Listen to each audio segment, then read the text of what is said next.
దేవునికి స్తోత్రం. హల్లెలూయా. దేవుడు ఇచ్చినటువంటి ఈ ప్రేమ సహవాసంలో ఇంకా చెప్పాలంటే దేవుడు మనందరికీ ఒక మంచి ప్రేమను కురిపించే దేవుడిగా ఉన్నాడు. దేవునికి స్తోత్రం. హల్లెలూయా. ఈ లోకంలో ఏ ఒక్కరు ఇవ్వలేనటువంటి ఒక బంధం, అనుబంధం, సంబంధం మన ప్రభువు మన పట్ల సేవకుని ద్వారా మనందరికీ ఇచ్చారు. దేవునికి స్తోత్రం. ఒకవేళ మనమే కనుక ఇంట్లో ఉంటే ఈ పాటికి కొంతమంది నిద్రపోయేవారు ఉంటారు, కొంతమంది కొంచెం కబుర్లు చెప్పుకుంటూ కాలక్షేపం చేసుకుంటూ అసలు వీళ్ళందరికీ హాలిడేస్ ఇచ్చారు కాబట్టి చుట్టాలింటికి వెళ్ళడం, తర్వాత వాళ్ళు రావడం, ప్రయాణం చేయడం ఇవన్నీ జరుగుతూ ఉంటాయి. దేవునికి స్తోత్రం. కానీ ప్రతి నెల మొదటి రోజున ఇంటి రీతిలో కుటుంబ ఆశీర్వాద కూడికి ఏర్పాటు చేయడం అనేది దేవుడు మన పట్ల జరిగించిన గొప్ప అద్భుత కార్యం. దేవునికి స్తోత్రం. హల్లెలూయా. మంచిది. పరిశుద్ధ లేఖనాలని మనం జ్ఞాపకం చేసుకున్న సమయం చాలా తక్కువ ఉంది. త్వరగా దేవుని యొక్క మాటలు మనం ధ్యానం చేసుకున్నాం. చదవండి. పరిశుద్ధ గ్రంథంలో రాయబడిన ఒక మాట, కీర్తన గ్రంథము 3వ సంకీర్తనలో రాయబడిన ఒక ప్రాముఖ్యమైనటువంటి మాట మనం జ్ఞాపకం చేసుకుందాం. కీర్తన గ్రంథము 3వ సంకీర్తన, దానిలో రాయబడిన మాట 8వ చరణం.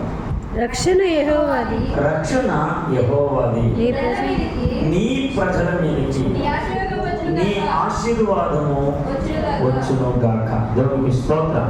అన్నమాట చెప్పండి. రక్షణ యెహోవాది, నీ ప్రజల మీదకి నీ ఆశీర్వాదము వచ్చును గాక. ప్రార్థన చేసుకున్నాం. పరిశుద్ధమైన మా కన్న తండ్రికి స్తోత్రం. కొద్ది నిమిషాల్లో నీ మాట ధ్యానించుండగా మా అందరితో సూటిగా తేటగా మీరు మాట్లాడి బలపరిచి నడిపించమని యేసు క్రీస్తు నామమున అడిగి పొందుకుని ఉన్నాము మా పరమ తండ్రి. ఆమేన్. వినండి ప్రియ దేవుని పిల్లలారా, ప్రభువు మనకి ఇచ్చినటువంటి ఈ సమయంలో కుటుంబ ఆశీర్వాద కొడుకులో పాల్పొంపులు పొందిన మనందరి మీదకి దేవుని ఆశీర్వాదం వచ్చును గాక. దేవుడు మనందరినీ దీవించును గాక. ప్రతి విషయంలో ప్రభు మనం నడిపించును గాక. బుద్ధి పొందించును గాక. అభిషేకముతో నింపును గాక. సంఘ సహవాసములో క్షేమముగా ఎదుగుదుము గాక. ప్రతి విషయంలో సువార్త ప్రకటన చేయుదుము గాక. ఆమేన్. హల్లెలూయా. గ్రంథకర్త అయినటువంటి కీర్తనకారుడు మాట్లాడుతున్న మాట ఇదిగో 3వ సంకీర్తనలో 8వ వచ్చిన భాగంలో రాయబడిన మాట, రక్షణ యెహోవాది. కొంచెం సేపు జాగ్రత్తగా ఇక రాబడినటువంటి ఈ మాటల్లో రక్షణ యెహోవాది అనగా మనం రక్షించేటువంటి బాధ్యత, లేదంటే మనం రక్షించేటువంటి బాధ్యత దేవుని దగ్గర కింద రాయబడుతున్న మాట 2వ లైన్లో రాయబడిన మాట, నీ ప్రజల మీదకి నీ ఆశీర్వాదము వచ్చును గాక. ఈరోజు మనందరం ఆశీర్వాద కొడుకులో పాల్పొంగులు పొంది ఉన్నాం. దేవునికి స్తోత్రం.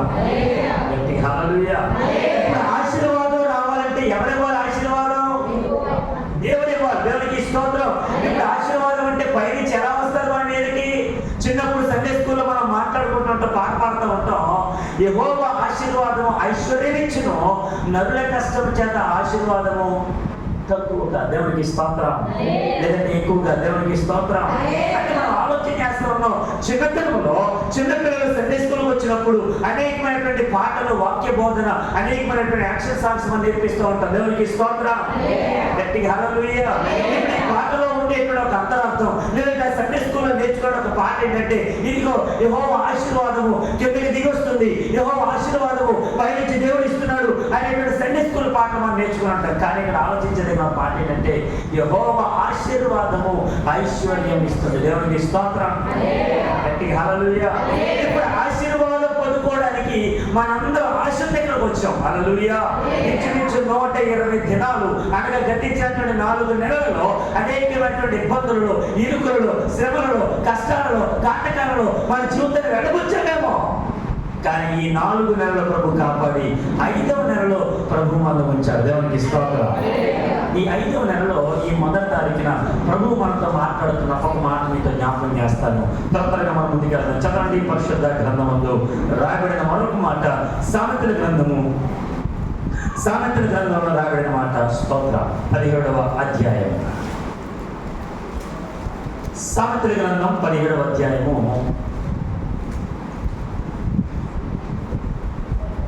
స్తోత్రం. ఒక మాట చదవండి. 9వ వచన భాగం. ప్రేమను వృద్ధి చేయగోరువాడు తప్పిదములు దాచిపెట్టు. కలిగిన చాలు. దేవునికి స్తోత్రం. ఇప్పుడు ప్రేమను వృద్ధి చేయకూడవాడు, ఆ మాట కూడా చాలా మనకి చాలా జాగ్రత్తగానండి. ప్రేమను ఎవరైతే వృద్ధి చేయకూడతాడో, ఎవరైతే ప్రేమ కలిగి ఉంటాడో, ఎవరైతే ప్రేమ సత్సంబంధాలు కలిగి ఎవరైతే నడుచుకుంటారో వారందరిలో దేవుని ప్రేమ కనబడుతుంది కనుక ఈ ప్రేమను బట్టి ఒక కుటుంబం ఆశీర్వాదకారకులుగా ఉండగలదు. దేవునికి స్తోత్రం. గట్టిగా హల్లెలూయా. మనందరం ప్రేమ కలిగి ఉండడానికి ఇష్టపడాలి. ఈ రోజున ఏ ఒక్కరు ఎక్కడ చూసినా ప్రేమ అనురాగులు ఎక్కడ కూడా ఉండట్లేదు. కుటుంబాలు చూడండి, భార్య దగ్గర భర్త, భర్త దగ్గర భార్య, తల్లిదండ్రుల దగ్గర పిల్లలు, ఈ పిల్లల దగ్గర తల్లిదండ్రులు అనేక రీతిగా వారు చేసినటువంటి తప్పిదములు దాచిపెట్టడానికి ఎన్నో రీతిగా వారు ఎంతగానో ప్రయాసపడుతున్నారు. ఎందుకు అడిగితే ఒక ప్రేమను వృద్ధి చేయకూడడానికి. ఆ కుటుంబం ఆశ్చర్యకరంగా ఉన్నారు. నేను అంటాను, ఇప్పుడు కొన్ని సందర్భాలలో చేసేటువంటి తప్పులు దాచిపెడుతూ ఉన్నాం. అదే సందర్భాలలో ఆ తప్పిదములు ఇంకా ఎక్కువగా చేసేటువంటి అవకాశం లేకపోలేదు. దేవునికి స్తోత్రం. హల్లెలూయా. మరొక మాట మీతో జ్ఞాపకం చేస్తాను. ప్రేమ ఒకటే కాదు కానీ ఇదే సామెతల గ్రంథంలో రాబడిన ఒక మాటలు మీతో జ్ఞాపకం చేస్తాను. చదవండి. ఇదే సామెతల గ్రంథం 17వ అధ్యాయంలోనే స్తోత్రం 21వ వచ్చిన భాగం, 18వ అధ్యాయము 21వ వచ్చిన భాగం. అమ్మ 18:21. స్తోత్రం. జీవ మరణములు 4 వశము, దాని ఫలము తిందురు. చూడండి, జీవ మరణములు 4 వశము. దేవునికి స్తోత్రం. చెప్పండి గట్టిగా హల్లెలూయా. జీవ మరణములు 4 వశము, దాని యందు ప్రీతిపడు వారు దాని ఫలము తిందురు. దేవునికి స్తోత్రం. గట్టిగా హల్లెలూయా. ఇప్పుడు మనం బ్రతకాలన్నా లేదంటే మనం జీవించాలన్నా మన నోటి మాటలు చాలా జాగ్రత్తగా ఉండాలి. హల్లెలూయా. ఎవరు అన్నారంటే, అయ్యా ఈ ఊరు మంచిదేనా అని ఈ ఊర్లో నివాసం చేయడానికి ఎవరో వస్తూ ఉంటుంటే, ఒక ఇల్లు అద్దెకి తీసుకోవడానికి వస్తూ ఉంటుంటే ఎవరు అడుగుతూ ఉన్నారు, అయ్యా ఈ ఊరు మంచిదేని అడిగితే ఆ చిన్న బాబు అంటాడంట, అయ్యా ఈ ఊరు మంచిదా కాదో తెలియదు కానీ ఈ నోరు మంచిదేనా? దేవునికి స్తోత్రం. హల్లెలూయా. అంటే అర్థం ఏంటి? మన నోరు మంచిదైతే మన నోటి మాటను బట్టి అనేక మంది కూడా మనం దీవిస్తారు. దేవునికి స్తోత్రం. గట్టిగా హల్లెలూయా. కానీ ఈ సంఘాన్ని బట్టి, ఈ ప్రాంతాన్ని బట్టి, దేవుడు మనకు ఈ సహవాసాన్ని బట్టి, లేదంటే సేవకుల కుటుంబాన్ని బట్టి ఈ ప్రాంతం అంతటా కూడా నా ప్రభువు ఆశీర్వదిస్తూ ఉన్నాడు. దేవునికి స్తోత్రం. గట్టిగా హల్లెలూయా. ఏ సేవకుడు ఎక్కడైతే ఏ ప్రాంతంలో అడుగు పెడుతున్నాడో ఆ ప్రాంతంలో అడుగు పెట్టిన సేవకుల కుటుంబాన్ని బట్టి, సేవకులు చేసిన విజ్ఞాపన ప్రాంతాన్ని బట్టి, సేవకుడు నడిపించేటువంటి విధానాన్ని బట్టి ఆ కుటుంబము లేదంటే ఆ సంఘము లేదంటే ఆ సహవాసము లేదంటే ఆ సమాజము ఆశీర్వాదకారకులుగా నిలబడుతుంది. దేవునికి స్తోత్రం. గట్టిగా హల్లెలూయా.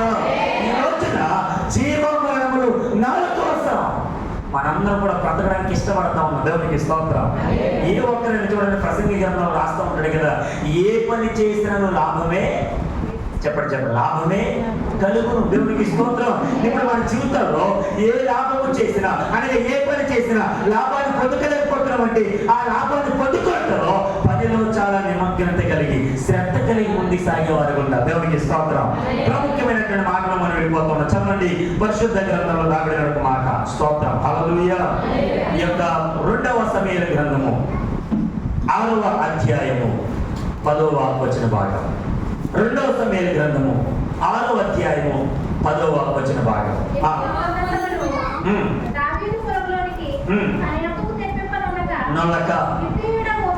గిత్తీలను ఒబేదెదోము ఇంటి వరకు తీసుకొని అచ్చట ఉంచెను. యెహోవా మందసము 3 నెలలు గిత్తీలకు ఒబేదెదోము ఇంటిలో ఉండగా యెహోవా ఒబేదెదోమును అతని ఇంటి వారందరినీ ఆశీర్వదించెను. దేవునికి స్తోత్రం. చెప్పండి గట్టిగా హల్లెలూయా. ఈ కుటుంబ ఆశీర్వాద ప్రాప్తంలో కూడి ఉన్న మనందరిని బట్టి ఇదిగో ఒబేదెదోము ఇంటిలో మందసము ఉన్నది. అందరూ చెప్పండి ఏముంది? చెప్పండి ఏముంది? మందసం. దేవునికి స్తోత్రం.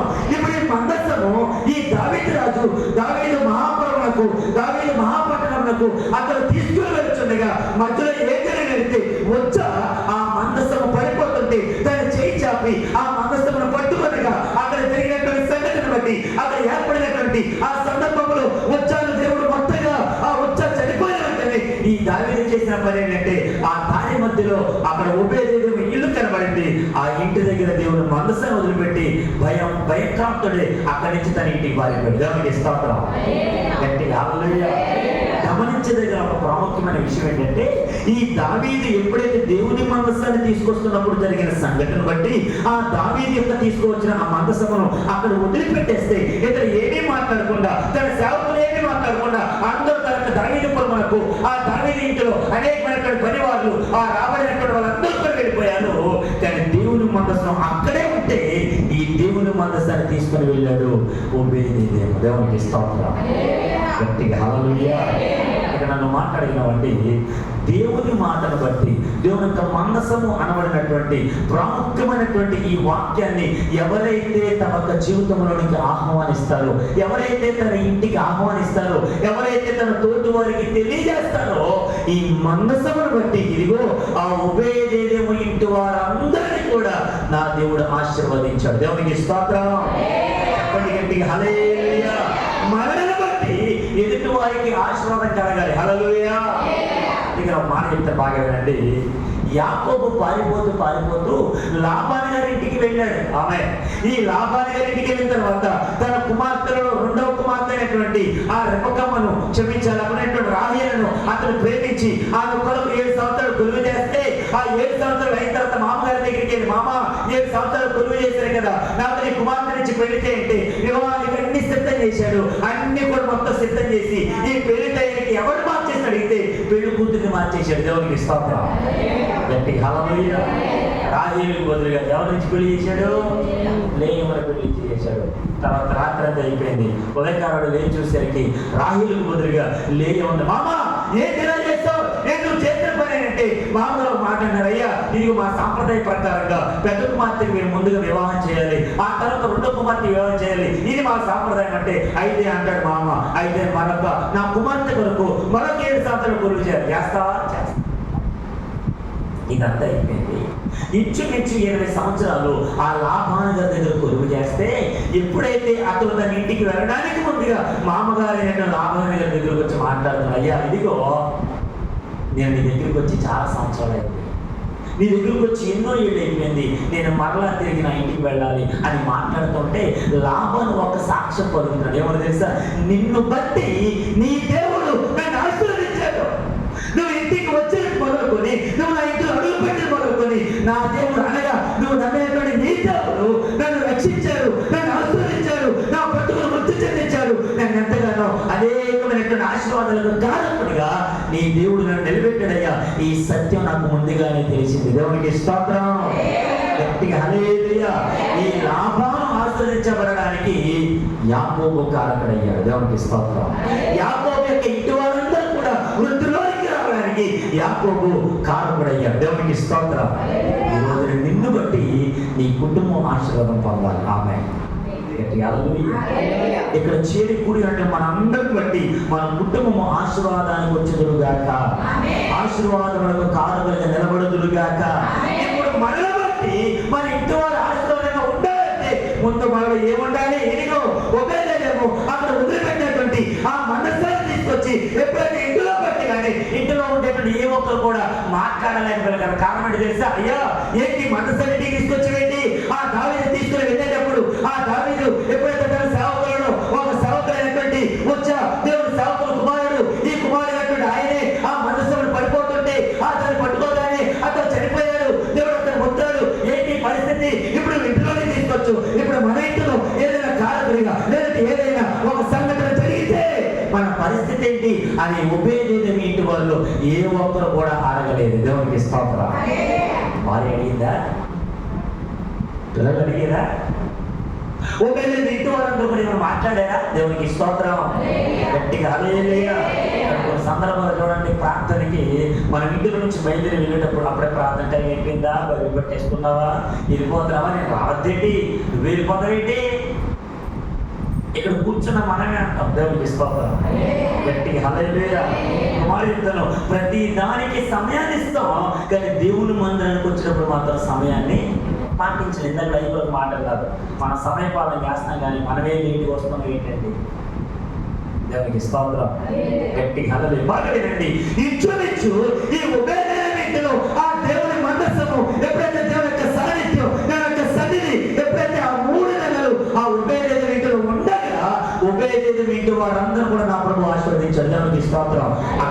పర్టికులర్గా రాబడిన మాట్లాడి తెలుసా, ఒబేదేదోము ఇంటి వారిని అందరినీ. ఆమె ఇంటి వారిలో పని వాళ్ళు లేరా? ఇంటి వారిలో తోటి వారు లేరా? ఇంటిలో ఇరుగు పని వారు లేరా? ఇంటిలో కుటుంబ సభ్యులు ఎవరు లేరా? ఇంటిలో బంధుమిత్రులు ఎవరు లేరా? అందరూ ఉన్నారేమో కానీ అందరినీ ఏ ఒక్కరిని కూడా నా దేవుడు విడిచిపెట్టాల. హల్లెలూయా, గట్టిగా హల్లెలూయా.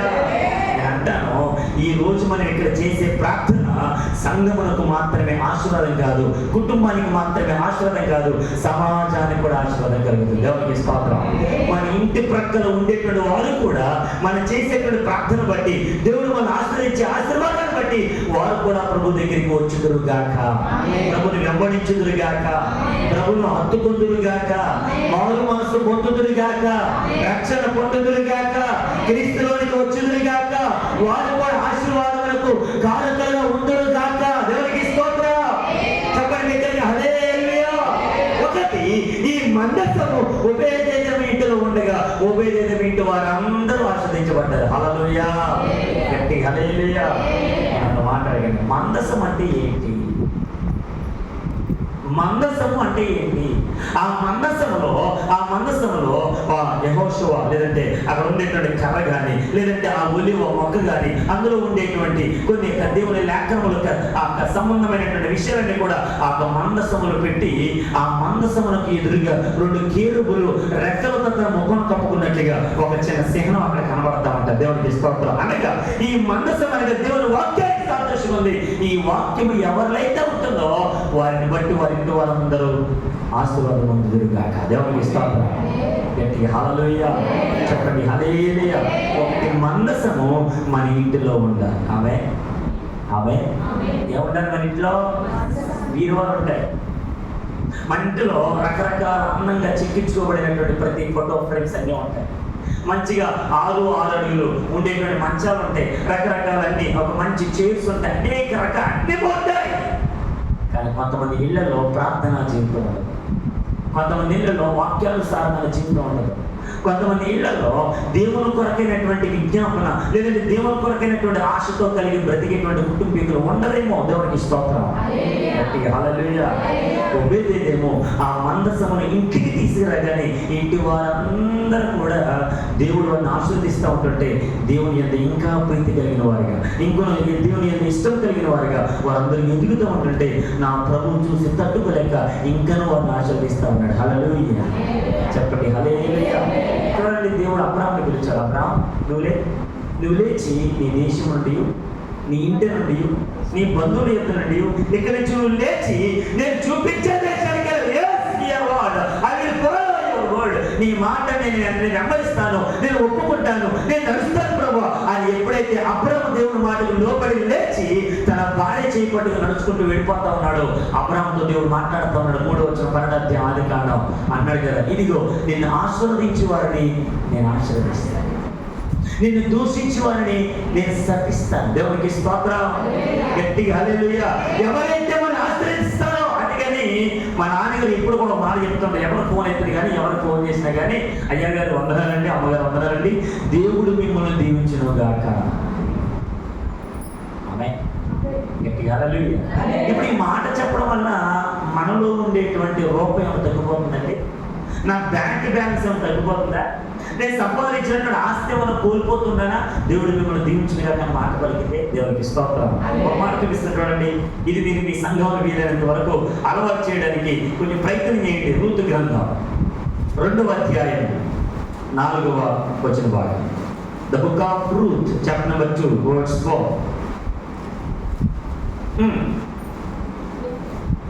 రూతు గ్రంథం 2వ అధ్యాయం 4వ వచనం. బోయాజు బెత్లెహేము నుండి వచ్చి యెహోవా మీకు తోడైయుండును గాకని చేరుకునే వారితో చెప్పగా వారు యెహోవా నిన్ను ఆశీర్వదించును గాక అనేది. దేవునికి స్తోత్రం.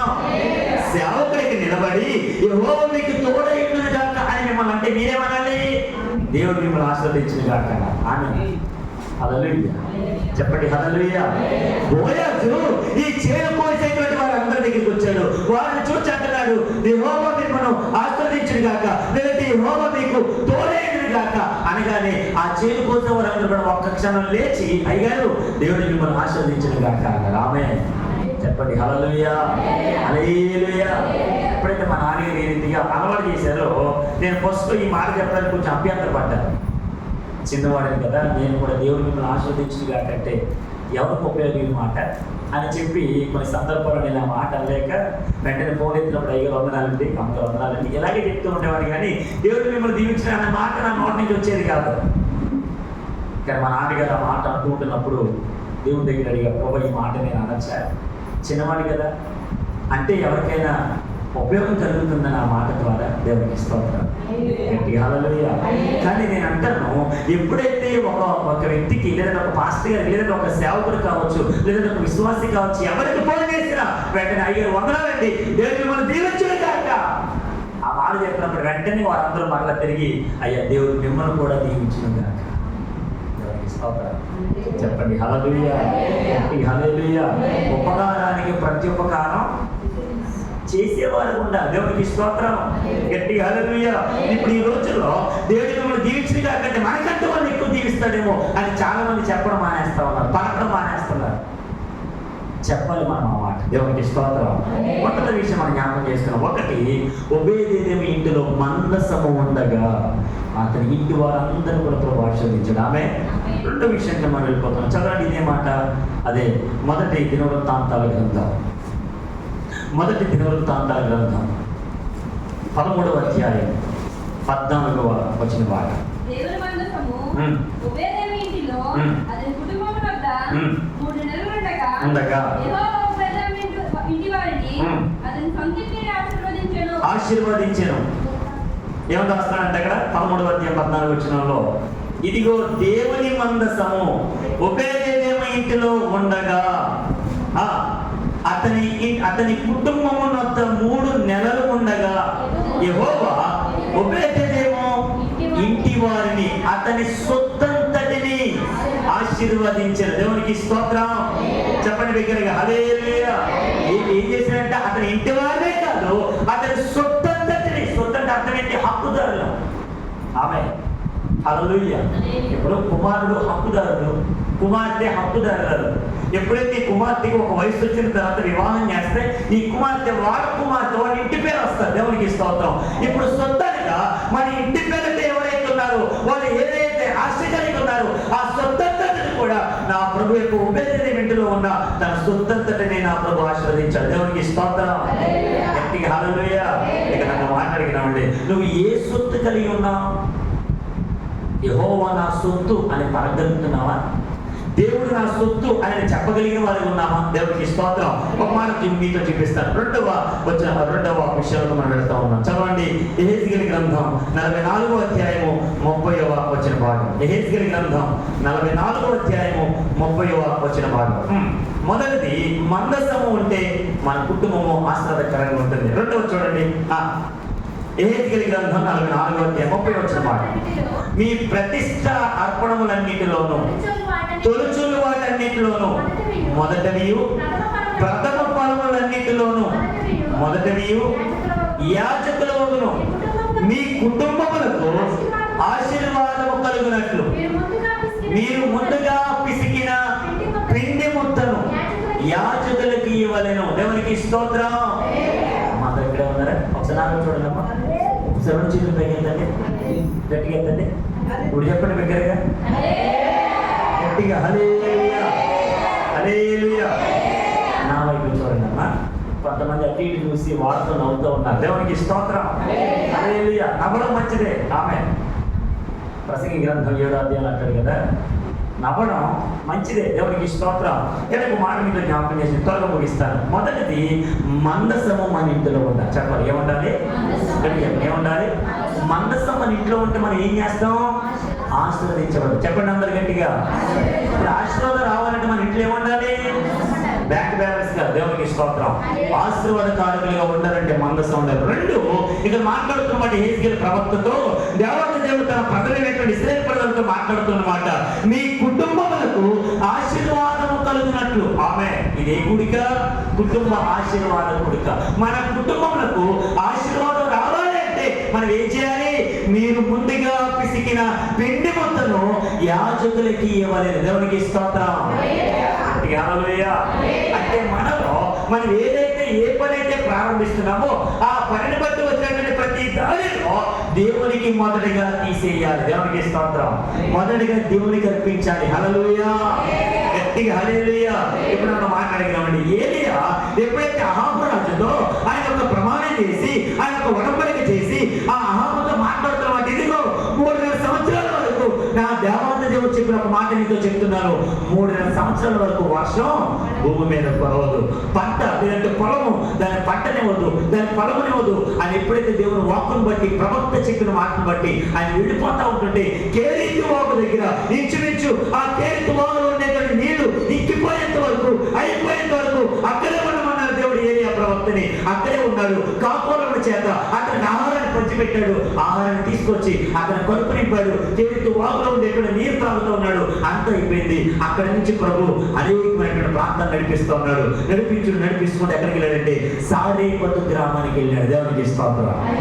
చెప్పండి హల్లెలూయా. ఈ సారేపతు గ్రామానికి వెళ్ళగానే నా దేవుడు చెప్పిన మాట ఏలియాతో, ఏలియా నువ్వు ఆ ప్రాంతానికి వెళ్ళగానే ఆ గ్రామానికి వెళ్ళగానే అక్కడ నీకు ఒక విధవరాలు కనబడను. ఎవరు కనబడతారు? చెప్పండి ఎవరు? విధవరాలంటే అర్థం ఏంటి? బాగా సంపన్నురాలనా? విధవరాలంటే ఎవరు? బాగా డబ్బున్న వ్యక్తినా? విధవరాలంటే ఎవరు? ఈ యొక్క ఊర్లో బాగా పేరు ప్రఖ్యాతులు గాంచినటువంటి ఆవిడైనా కాదు. విధవరాలనిగా భర్తను కోల్పోయిన ఆ విధవరాలు ఎప్పుడైతే ఒంటరిగా బ్రతుకుతుంది, భర్త లేదు, సపోర్ట్ లేదు, ఏ ఒక్కరు లేరు. అప్పటికే ఆ 3 సంవత్సరాలను చాలా వరకు అప్పటికి వర్షం లేదేమో, పంట లేదేమో, అనేక రీతిలుగా ఆ కుటుంబం అంతా కూడా ఉన్న దాంట్లో సరిపెట్టుకుని తింటా ఉంటుంటే సారేపతు గ్రామానికి వెళ్ళమన్నాడు దేవుడు ప్రవక్తని ఏలియా. దేవునికి స్తోత్రం. ఏలియా ఎప్పుడైతే అడుగు పెట్టగానే ఈ అడుగు పెట్టిన వెంటనే సారేపతు గ్రామంలో ఒక విధవరాలు కనబడింది. ఆ విధవరాలు పొరలు ఏర్పడానికి బయటకు వచ్చింది. ఏర్పట్టు సేవకుడు కనబడి కానీ సేవకుని చూసి పలకరించడం అంత బాగా ఉంది. సేవకుడు కూడా ఆమె పిలిచి పలకరించడం అంత బాగానే ఉంది. ఇప్పుడు ఆ తల్లితో మాట్లాడుతున్నాడు, అమ్మా కొంచెం త్రాగడానికి నీళ్ళు తెస్తారా? ఈ తల్లి ఎప్పుడైతే ఆ మాట విన్నదో మాట విని వెంటనే వెళుతూ ఉన్న సందర్భాలలో దానికంటే ముందుకు ఈ తల్లి మాట్లాడుతుంది, అయ్యా నా ఇంటిలో ఏముందో తెలుసా? పట్టడి పిండి మాత్రం ఉంది, గుడ్డలో కొంచెం నూనె మాత్రం ఉంది. ఇదిగో నేను నా బిడ్డ ఈ ఒక్కరోజు ఏదైతే ఉందో దాని ద్వారా సంతృప్తి ఉంది. దాని ద్వారా తిని ఈ ఒక్కరోజు ఏదైతే జరుగుతుందో దాన్ని బట్టి నేను చచ్చిపోవాలనుకున్నామండి. అందుకే పొరలు కూడా బయటకు వచ్చాం. ఆయన పొలలు చూపిస్తూ ఉంది, ఏర్కొన్న పొలలు కనబడుతూ ఉన్నాయి, అన్ని బాగానే ఉన్నాయి. కానీ సేవకుడు చెప్పిన మాట, అమ్మ అదే చేతితో నీ చేతితో ఒక అప్పము తీసుకుంటా. హల్లెలూయా. అప్పము తీసుకుంటా. దేవునికి స్తోత్రం. ముందేమో నీళ్ళు తెమ్మన్నాడు, రెండోసారి అన్నాడు మొదటిగా నేను చెప్పిన పని తీసుకురా, మొదటిగా అప్పని నా కొరకు తీసుకురా. హల్లెలూయా. చెప్పండి హల్లెలూయా. ఉన్నదే కొంచెం పిండి, అందులో ఉన్నదే కొంచెం నూనె ఒకరు వేసుకుంటే ఒకేలా అప్పాలు వేసుకుంటే కనుక తన కుమారుడు ఆ తల్లికి వస్తుందో లేదో కూడా తెలియదు. హల్లెలూయా.